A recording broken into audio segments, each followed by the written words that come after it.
start things off. And yeah, it's been a while since Bury been back at a gig, so I'm sure whilst the crowd isn't as big as it usually has been, you know, you'd expect that on a Tuesday night. It's very, very cold here in Bury, but still enough people, and obviously A block packed out as well, full of fans ready to cheer Bury on. And you know, there's going to be at least a couple thousand there when things have been announced, you would hope.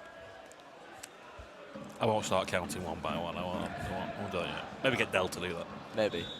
Anyway, book to get things underway. It is a bit skew-iff from where I'm looking at, so in about a minute, I have the first corner. It's whipped into the bar first. It's first header's Pilkington, but that one loops in the air and it's easily caught by Harry Wright. Harry Wright looking to start things off pretty quickly. A long ball through to Duckworth, and Duckworth obviously has 3 goals for Bury, and all of them came on his debut at gig. Here's Reeves. Switches the play to Butterworth. Butterworth clips the ball towards the back post, towards Burns. Burns is going to get there, whips it across the box, and not dealt with in the end by a Bury attacker, and Pilkington get the ball away, but very promising from Bury, and Bury having the ball now. Plays it back to Comber. Comber puts the ball into the box to Scarisbrick. Scarisbrick tries to get on the end of it, but that one just runs away from him, runs out of green, and it goes out of play for a goal kick. He stands of late, and he's going to be taking this one right-footed just in front of us. Plays it into the box. It's flicked on, but cleared away only as far as Comber, who's going to hit it right-footed, and he hit that with venom, but it's blocked. It's fallen to Reeves. Reeves going to clip ball into the box. Jepson flicks one on, and Burns is there! And it's wide, but the flag is up anyway. It wouldn't have counted. 1-on-1. Takes him sideline, but Pete does so well just to get in front of him legally and win the ball back. Plays the ball down, and that's going to foul, and that's not a good one from Taylor Prescott, and we're going to have the first booking of the day. No, it was a late challenge there on Pete as he's tried to knock the ball down the line. Persuasion Pete can find a Bury head. The ball's whipped in towards the back post. Comber's going to be there if he can get to it, and it's a good sliding challenge there to clear it away. And here's Prescott, a chance to break for Pilkington. It forward.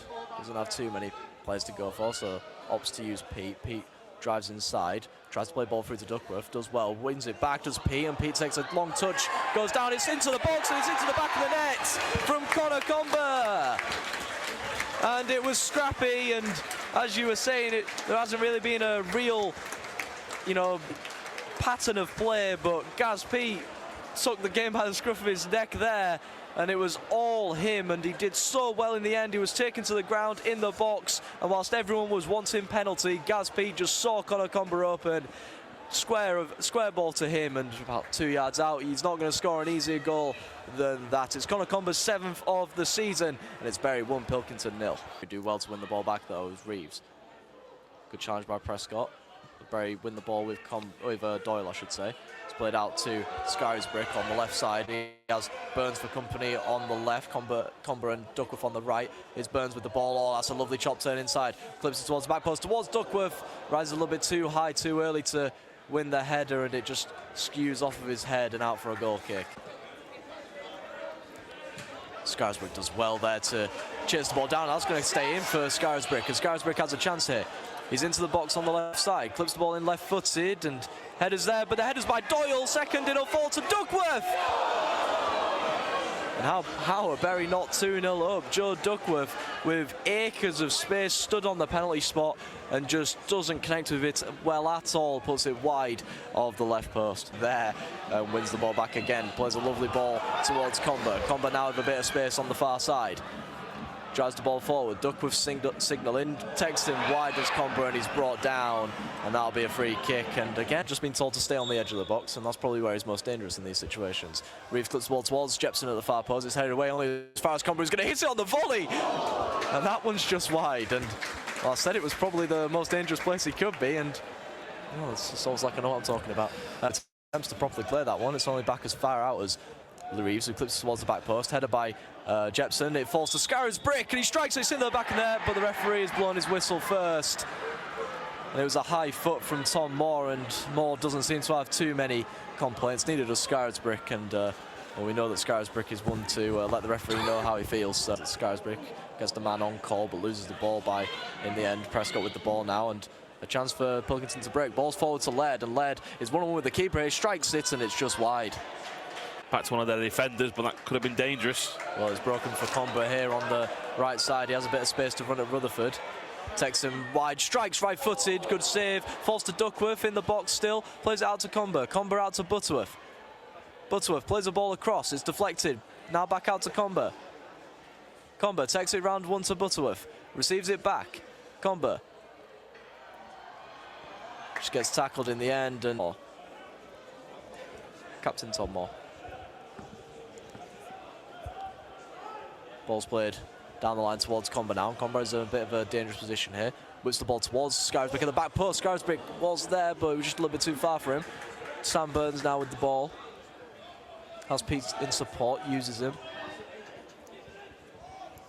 There's a square ball to Reeves. Reeves has Comber with a potential run towards the back post. Tries to find him, but it's headed away only as far as Butterworth. Butterworth has the ball in the box. Strikes it left-footed, and that one is over the bar, and you could tell when he put it onto his left foot, he didn't have as much confidence as he probably would have had on the right. And Pilkington to string a few passes together here, but I say that, and they win the ball back, but a handball is given. No, it's not. The referee blows his whistle to end a first half that's been dominated by Bury in a lot of respects. Like I said, I'm pretty sure the pass completion rate for Pilkington, if we had statisticians, and if we had statisticians, I'd love to see it, because it probably isn't too high for Pilkington. It's been all Bury here at Gig Lane, and Conor Comber's 7th goal of the season means that it's half-time, and it's Bury FC 1 and Pilkington 0.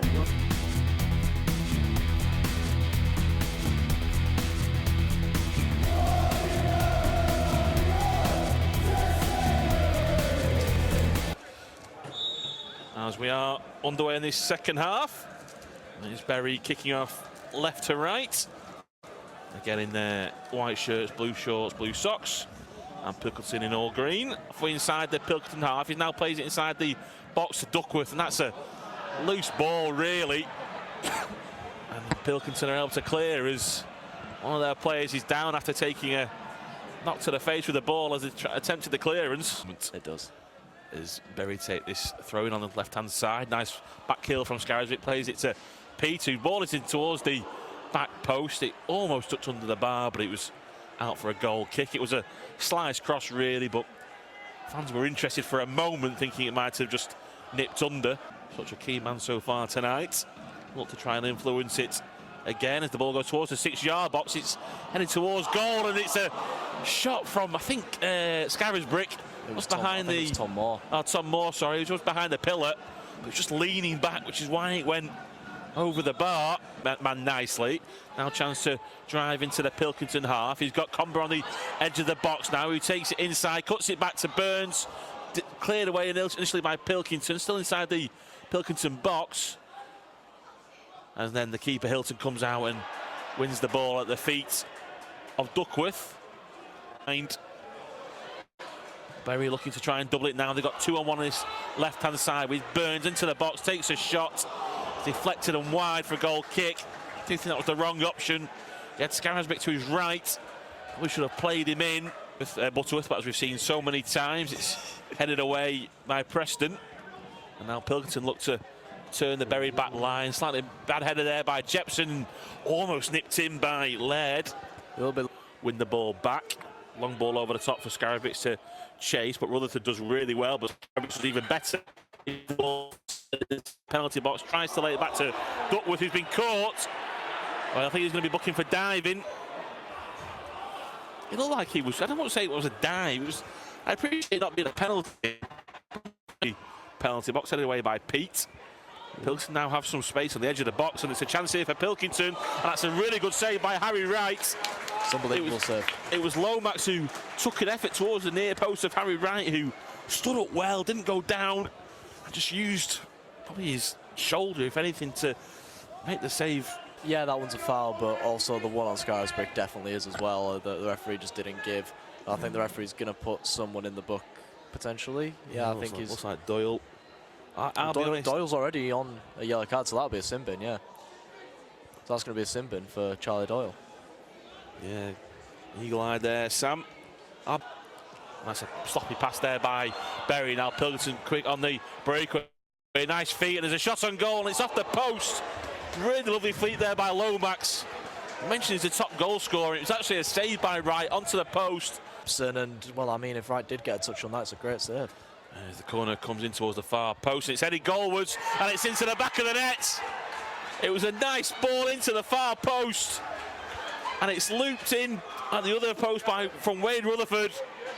And we mentioned Pilkington had grown into the game, and probably deservedly are at 1-1. Tries to clip it towards the back post towards Moores. He then drills it towards the goal. It's spilled. Then jumped in there by Jepson. Referee then comes running over. Plenty of Pilkington players around Jepson. I thought it was a safe one to go for. He may have caught Hilton. The ball was there to win, and I mean, the referee sprinted over like he was going to maybe give something. As Reeves will look to take this one. Scarisbrick now is coming on the outside, being an option for him, but instead he goes towards the box, towards the back post, headed away. Gilboy will try and chase this down and keep it in play. Squares up his defender, plays the ball into the box. It's a low one. Fells to Burns around the penalty spot, but it's cleared.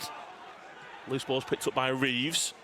Plays it to Burns now just on the edge of the Pilkington box. He has to go back to Reeves. Now with Kellett, probably his first real touch. First time ball to Burns, and takes a shot with the defender a yard away from him, and it's blocked by Preston to the distance, but he's going to make an effort as looks like Gallagher's coming over to get some treatment. It's off the pitch for now, so Pilkington down to 10 for the short term. Reeves just making a move forward as well. Could be one of these from Burns where he tries to just clip it slightly to the left-hand side. So there's a lot of room over there, especially where Kellett is. He's gone for goal. It's parried away. Then Moore meets it with the head. Double save. He's goalwards and into the back of the net. Willie Reeves came into the second follow-up after Moore's headed it goalwards. Unlucky by Hilton not to keep the ball out. But Reeves smashed it goalwards, got past the men, and Bury are 2-1 up with 5 minutes to go. Yes, they are, and you thought it was reminiscent of everything that was happening last Saturday when the ball came in and it was parried away. The second header just wasn't good enough. It was parried away again. I was getting deja vu. I was expecting the third shot from Reeves to either go wide or straight at the keeper, but he just got his head down, foot over the ball, head over the ball, and smashed it into the back of the net. Still in play. Reeves then hits the first time ball to Hobson. Does well to chase down Kenny, but Kenny uses his strength and brings it forward. I think Adam Clark wanted a foul there. Yeah, his neutrality is not quite in place. There's a loose pass from Pilkington. Hobson picks up to it, takes a shot, and what a way to make a debut! Sealing the game for Bury. It was a loose pass from Pilkington. Hobson latched onto it and just put his laces through it beautifully. And in the 90th minute, it's Bury 3, Pilkington 1. I mean, credit to Joe Hobson there, but what is the goalkeeper doing on that one? I mean, it kind of just went straight through him. It wasn't exactly a very convincing effort to save that one, but Joe Hobson doesn't care, Bury don't care, Dave Dab doesn't care, and Bury are back to winning ways in the league. Coming up to the final, well, say final 60 seconds, referee's blowing slightly early there. But that won't be too much of a problem for Dave McNabb's Bury side, who after losing to bottom side Gainsdale on Saturday 2-1, they return to Gig Lane to play the rearranged game against Pilkington. And with a really nice finish from Hobson on his debut coming off the bench, made it 3-1, and Bury will take all 3 points on.